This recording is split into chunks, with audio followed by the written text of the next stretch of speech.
High, market പൾസിൻ്റെ മറ്റൊരു pre market പോഡിലേക്ക് എല്ലാവർക്കും സ്വാഗതം. അപ്പോൾ ഒട്ടും ശുഭകരമല്ലാത്ത ഡേറ്റാസും ന്യൂസും മാത്രമാണ് ഇന്നത്തെ ദിവസം മാർക്കറ്റിൽ കാണുന്നത്.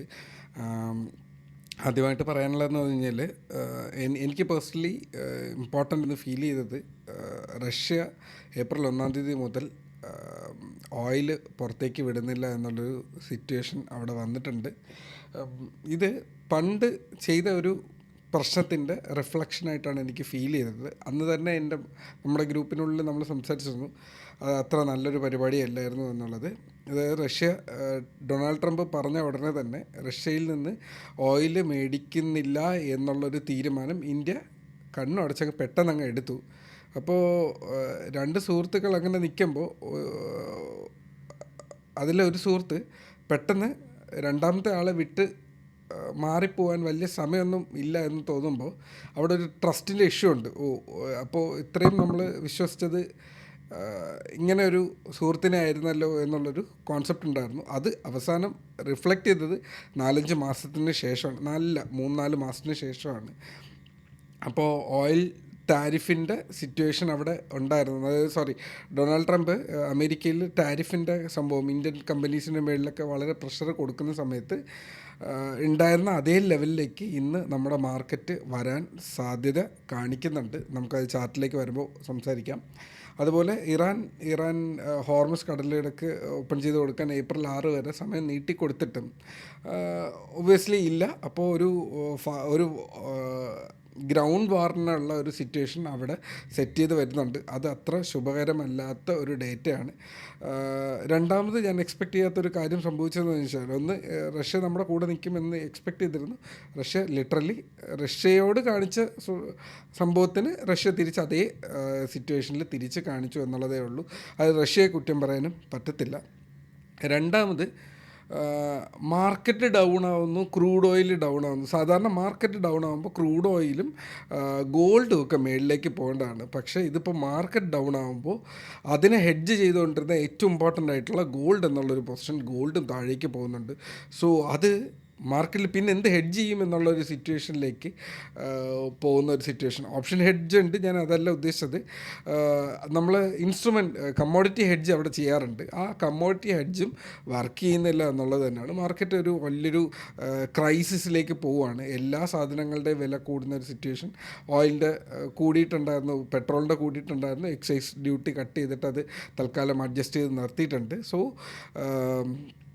ഇത് ഒരു ചെറിയൊരു ഗെയിമിലേക്കല്ല ഇത് പോകുന്നത്, വളരെ ഹാർഡായിട്ടുള്ളൊരു സിറ്റുവേഷൻ. ഇതിന് കളക്റ്റീവായിട്ട് 196 രാജ്യങ്ങളുണ്ടെങ്കിൽ ഈ രാജ്യങ്ങളിലെ യുദ്ധം 192 രാജ്യങ്ങൾക്കും ആവശ്യമില്ലാത്തതാണ്, അല്ലെങ്കിൽ 194 രാജ്യങ്ങൾക്കും ആവശ്യമില്ലാത്തതാണ്. അപ്പോൾ ആ രാജ്യങ്ങൾ ഒരുമിച്ച് കളക്റ്റീവ്ലി നിന്ന് ട്രംപിനെയും ഇസ്രായേലിനെയും മാറ്റേണ്ടതാണ് എന്നുള്ളതാണ് അവിടുത്തെ ഒരേ ഒരു തീരുമാനം. അത് നടക്കുന്നില്ല. നടക്കാതിരിക്കുന്നിടത്തോളം കാലം ഇതിങ്ങനെ തന്നെ പോകുന്നൊരു സിറ്റുവേഷനിലേക്ക് പോകും. ഇറാൻ ഒരു തരത്തിലും നമ്മുടെ മലയാള സിനിമയിലൊക്കെ കേട്ടിട്ടുള്ളതാണ്. അപ്പോൾ നമ്മുടെ വീട്ടിലേക്ക് വന്ന ഒരു അതിഥി നമ്മളെ അറ്റാക്ക് ചെയ്യുന്നു എന്നുണ്ടെങ്കിൽ നമ്മൾ പ്രതിരോധിക്കുക തന്നെ ചെയ്യും. അതേ സിറ്റുവേഷൻ ഇറാൻ ചെയ്യുന്നുള്ളൂ. ഇറാൻ്റെ നിലനിൽപ്പിന് വേണ്ടിയിട്ടാണ്. അവരുടെ സുപ്രീമസി, അവരുടെ നാട്ടിൽ വന്ന് അവരുടെ രാജാവിനെ ഇല്ലെങ്കിൽ അവരുടെ സുപ്രീം അതോറിറ്റിയെ കൊല്ലുമ്പോഴും അവർക്കെതിരെ നിൽക്കുമ്പോഴും അവർ തിരിച്ചടിച്ചേ പറ്റുള്ളൂ. അവർക്ക് അത് നിലനിൽപ്പിൻ്റെ പ്രശ്നമാണ്. അവരതിനകത്തൊന്നും പറയാനും ഇല്ല. സോ ഇപ്പോഴത്തെ സിറ്റുവേഷനാണ് പറയുന്നത്. ഇതിന് മുന്നേ എന്ത് പൊളിറ്റിക്കൽസ് ഒന്നും ഞാൻ ഇതിനകത്ത് കൺസിഡർ ചെയ്യുന്നില്ല. സോ ആ ഒരു ഫൈറ്റ് അവിടെ നടക്കുന്നതിൻ്റെ സിറ്റുവേഷൻ ഇതാണ്. അപ്പോൾ അങ്ങോട്ട് പോയി അടിച്ച ആൾക്കാർ തന്നെ നിർത്തുക എന്നുള്ളതാണ് അവിടെ ചെയ്യേണ്ടി വരിക. സോ ഒരുപാട് പൊളിറ്റിക്സിലേക്ക് ഞാൻ പോകുന്നുണ്ട്. ബട്ട് ഇത് മാർക്കറ്റിനെ വല്ലാണ്ട് ബാധിക്കുന്ന ഒരു സിറ്റുവേഷൻ തന്നെയാണ്. അപ്പോൾ ഇന്ന് മാർക്കറ്റിൽ നമുക്ക് കണ്ടുവന്നു കഴിഞ്ഞാൽ, മാർക്കറ്റ് പ്രീവിയസ്ലി ഈ ഒരു ലോ എന്ന് പറയുന്നത് ട്രംപ് ക്രിയേറ്റ് ചെയ്ത ഒരു ഫോളാണ്. അപ്പോൾ നമ്മുടെ ടാരിഫ് പ്രശ്നങ്ങൾ കാരണം നമ്മൾ താഴേക്ക് പോരുന്നതാണ്. അപ്പോൾ മാർക്കറ്റ് അതിന് ശേഷം ഒന്ന് ബൗൺസ് ചെയ്ത് വരുന്നുണ്ട്. സോ ഈ ഒരു സിറ്റുവേഷൻ ടാരിഫിൻ്റെ തന്നെയാണെന്നാണ് എൻ്റെ ഒരു വിശ്വാസം. അതിന് താഴേക്ക് നമ്മൾ പോയിട്ടില്ല. ഓക്കെ, അപ്പോൾ തിരിച്ച് എന്തായാലും ഈ ഒരു ലെവലുണ്ടല്ലോ, ഇതായിരുന്നു മാർക്കിൻ്റെ വളരെ മുന്നേ തൊട്ടിട്ടുണ്ടായിരുന്നു ഏറ്റവും ഇമ്പോർട്ടൻ്റ് ആയിട്ടുള്ള സപ്പോർട്ട്. ഏറ്റവും ഇമ്പോർട്ടൻ്റ് ആയിട്ടുള്ള സപ്പോർട്ട് 20,000 ആണ്. അതിനുശേഷം 22,000, 24,000 ഈസിലി നമ്മൾ ബ്രേക്ക് ചെയ്ത് പോയി. അടുത്ത സപ്പോർട്ട് എന്ന് പറയുന്നത് 22,000 ആണ്.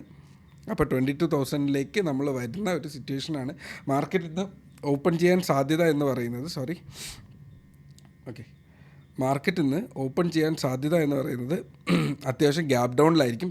ഇപ്പോൾ നിൽക്കുന്നത് 22,819 എന്നാൽ മാർക്കറ്റ് ഓപ്പൺ ചെയ്യാൻ സാധ്യത 22,400, 22,500 റേഞ്ചിൽ, അതായത് ഈ ലോയിൽ ടച്ച് ചെയ്തിട്ടായിരിക്കും ഓപ്പൺ ചെയ്യുക. ബയ്യേഴ്സ് ഇല്ല, ലിറ്ററലി ഇല്ല. അതിനിടയ്ക്ക് HDFC ബാങ്ക്, ഇപ്പോൾ ICICI ബാങ്ക്, കൊടാക് ബാങ്ക്, അതായത് മെയിനായിട്ടുള്ള 3 ബാങ്കുകൾ ഫോറക്സ് ഡോളർ മേടിച്ച് വെച്ചിട്ടുണ്ടായിരുന്നു. ഒരുപാട് ഡോളേഴ്സ് വെച്ചിട്ടാണ് അവരുടെ ട്രാൻസാക്ഷൻ അവർ ചെയ്തുകൊണ്ടിരുന്നത്. അപ്പോൾ ഇന്ത്യൻ റുപ്പി സ്ട്രെങ്തൻ ആവാൻ വേണ്ടിയിട്ട് ഈ ഡോളേഴ്സ് വിറ്റൊഴിവാക്കാൻ പറഞ്ഞിട്ടുണ്ട്. സോ അത് കാരണം അവരുടെ പ്രോഫിറ്റിൽ കുറവ് വരും. അത് കാരണം ബാങ്ക് നിഫ്റ്റിയും നെഗറ്റീവ് ആവാനുള്ള സാധ്യതയുണ്ട്. സോ ഓൾറെഡി പ്രശ്നങ്ങളുണ്ട്. അതിൻ്റെ ഇടയിൽ ഇന്ത്യൻ മാർക്കറ്റിലേക്ക് ഒരു കുഞ്ഞു പ്രശ്നം കൂടെ. ലോങ്ങർ ടേമിലേക്ക് ഇന്ത്യൻ റുപ്പി സ്ട്രെങ്ത് ആവും എങ്കിലും ഇന്നത്തെ സിറ്റുവേഷനിൽ നോക്കുമ്പോൾ മാർക്കറ്റിനെ താഴേക്ക് വീഴാൻ വേറൊരു പ്രേരണ ഘടകം കൂടെയാണ്. അപ്പോൾ മാർക്കറ്റ് ഓപ്പൺ ചെയ്യാൻ സാധ്യത 22,400 റേഞ്ചിലാണ്. അടുത്ത ഏറ്റവും ഇമ്പോർട്ടൻ്റ് ആയിട്ടുള്ള സപ്പോർട്ട് 22,240, 22,000 ആണ്. അപ്പോൾ ഞാൻ എക്സ്പെക്റ്റ് ചെയ്തുകൊണ്ട് ഈ ഒരു റേഞ്ചിലേക്ക് മാർക്കറ്റ് വീഴാനുള്ള സാധ്യതകൾ മാർക്കറ്റ് ഉണ്ടാക്കി വെച്ചിട്ടുണ്ടില്ലെങ്കിൽ നമ്മുടെ ലോകക്രമം ക്രിയേറ്റ് ചെയ്ത് വെച്ചിട്ടുണ്ട്. സോ ഇമ്പോർട്ടൻ്റ് ആയിട്ടും ഉള്ള സപ്പോർട്ട് 22,440, 22,240, 22,000 ആണ് അടുത്ത് കാണുന്ന സപ്പോർട്ട്. മാർക്കറ്റ് വീക്ക് തന്നെയാണ്, താഴേക്ക് പോകാനുള്ള സാധ്യത കാണിക്കുന്നുണ്ട്. സപ്പോർട്ട് എടുക്കുകയാണെന്നുണ്ടെങ്കിൽ ഈ ഒരു ലെവൽസ് നോക്കുക എന്നുള്ളതാണ്. 22,600, 22,800, 22,960 ഇല്ലെങ്കിൽ 23,000 ആണ് മേളിലേക്കുള്ള സപ്പോർട്ട് ഏരിയ എന്ന് പറയുന്നത്. സോ ഇതിനനുസരിച്ചിട്ടുള്ള ഒരു പാറ്റേൺ ആയിരിക്കും നിങ്ങൾക്കും അനുയോജ്യം. അപ്പോൾ ഞാനും ആ ഒരു ലിറ്ററലി എൻ്റെ മൈൻഡിനകത്ത് ഉണ്ട്. ആദ്യത്തെ 15 മിനിറ്റിൽ മാർക്കറ്റ് എക്സ്ട്രീംലി വോളറ്റൈലായിരിക്കും. ഇന്ന് എല്ലാത്തിൻ്റെയും കൂടെ ഇന്ന് നിഫ്റ്റിയുടെ എക്സ്പയറിങ് കൂടെയാണ്. സോ മൊത്തത്തിൽ കംപ്ലീറ്റ്ലി ഒരു മെസ്സാണ്. ഒരു ബിഗിനർ ഒരിക്കലും ഈ മാർക്കറ്റിനകത്ത് നിൽക്കാൻ പാടില്ല. റിസ്ക് റിവാർഡ് കറക്റ്റായിട്ട് മെയിൻറ്റെയിൻ ചെയ്യുന്ന SL വെക്കാൻ അറിയുന്ന ഒരു ട്രേഡറിന് അതിനകത്ത് നിൽക്കാം. എന്നാലും ആദ്യത്തെ 15 മിനിറ്റ് എക്സ്ട്രീംലി ഡേഞ്ചറസ് ആണ്. സോ മാർക്കറ്റ് താഴേക്ക് വീഴാനുള്ള പ്രോബബിലിറ്റി നിൽക്കുമ്പോൾ പെട്ടെന്ന് മാർക്കറ്റ് മേളിലേക്ക് കയറുന്നതും കണ്ടിട്ടുണ്ട് ഒരു ഷോർട്ട് കവറിങ് റാലിക്ക്. അപ്പോൾ മാർക്കറ്റ് ഓപ്പൺ ചെയ്യുന്നതിന് അത്യാവശ്യം ഇങ്ങനെ താഴെ ആയിരിക്കും. ഓപ്പൺ ചെയ്യുമ്പോൾ ഓൾറെഡി ഈ പുട്ട് ഓപ്ഷൻ എടുത്ത് വെച്ചിരുന്ന ആൾക്കാർക്ക് നല്ല ലാഭത്തിലായിരിക്കും. അപ്പോൾ അവരുടെ പൊസിഷൻ സ്ക്വയർ ഓഫ് ചെയ്യുമ്പോൾ പെട്ടെന്ന് മാർക്കറ്റ് തിരിച്ച് കയറുന്നതായിരിക്കും. അപ്പോൾ മാർക്കറ്റ് വീഴുന്നതല്ലേന്ന് വിചാരിക്കുമ്പോൾ മാർക്കറ്റ് കയറുന്നതായിട്ട് കാണിക്കും. അപ്പോൾ ലിറ്ററലി അതിനകത്തുള്ള ബിഗിനേഴ്സ് കംപ്ലീറ്റ്ലി വൈപ്പ് ഔട്ടായി പോകും. സോ ഡെഫിനറ്റ്ലി നമ്മുടെ ഗ്രൂപ്പിനകത്ത് നിൽക്കുന്ന ഒരു വ്യക്തി ഇത് മനസ്സിലാക്കി മാത്രം ട്രേഡ് ചെയ്യുക. സോ ഇന്നത്തെ അനാലിസിസ് ഇത്രയേ ഉള്ളൂ. ലെവൽസ് താഴേക്ക് കൊടുത്തിട്ടുണ്ട്. മേളിലേക്ക് 22,600, 22,800, 22,960 മേളിലേക്കുള്ള ലെവൽസ്. എല്ലാം വരച്ചുകൊണ്ടിരിക്കുന്നില്ല, ടൈം വെറുതെ സ്പെൻഡ് ചെയ്ത് പോകും.